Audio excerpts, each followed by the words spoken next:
Right now, an AI is predicting exactly what you are going to do next. We gave a level 5 intelligence full control over a $10,000 game of social strategy. Can a human brain oversmart an algorithm that has read every mythology book ever written?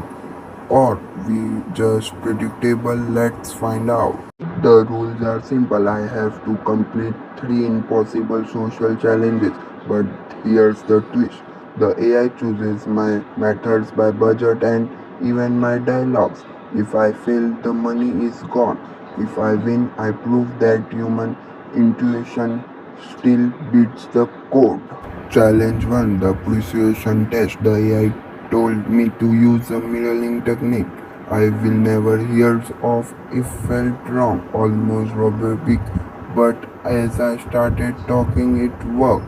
2, we like the AI found a glitch in human behavior. I was winning but I started feeling like a passenger in my own body. By the final round, it was not about the money anymore. It was about control. The AI predicted my fatigue, the predicted my hesitation. In the final 5 seconds, I had to make a choice, follow the perfect map or take a leap of faith that made no sense. Win, but the AI told me exactly why I would choose to disobey. It is true creativity even real, or are we just running on a different kind of code? Subscribe if you think humans are still in change, because after today I am not so sure.